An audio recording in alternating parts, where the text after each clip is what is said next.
Bahamas trip families. This video is created to give you an overview of the forms that will be due on December 7th. First, we have the checklist. Please include this as your cover page for all documents. Be sure to X off each document as you include it with your cover page. Also be sure to answer the question at the bottom of the form regarding the student's passport.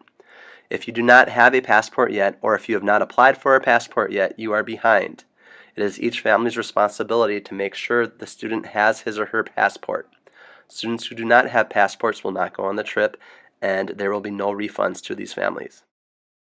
The next form is the excursion choice and payment form. Please make sure to put the student or chaperone name at the top. After doing so, check off your excursion choice. Then at the bottom, indicate your payment plans, which includes check and/or deducting from the student's fundraising account. The next form is the Parent/Legal Guardian and Student Acknowledgement of Responsibility form. Many of you already turned in this form. For this form, you need to make sure that you fill out all of the student information in the presence of a notary. After all this information has been filled out, make sure the notary stamps it at the bottom. The next packet is the district's medical packet. This packet consists of 3 pages, though only 2 of the documents need to be turned in. The first document, labeled number 1, is Emergency Medical/Dental Authorization for Extended Excursions form. Every student must turn this form in. Make sure to include all the information at the top. Include the name of the parent or the guardian and their telephone number. Also fill out some medical information towards the bottom and make sure the parent or guardian signs.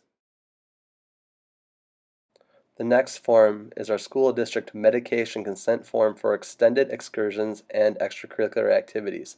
It is labeled number 2 at the top. Any student planning to take any medications must fill out this form, including medications for motion sickness. Therefore, I recommend that everyone highly consider filling out this form. This form can be a little confusing, and therefore I am going to spend a moment to go over it. Everyone who fills the form out must fill out Section A. Be sure to include the parent signature below Section A. Section 2 must be filled out for any student taking non-prescription medications, including seasickness medication. Students who may need to take other over-the-counter medications like Tylenol or ibuprofen should also have this section filled out.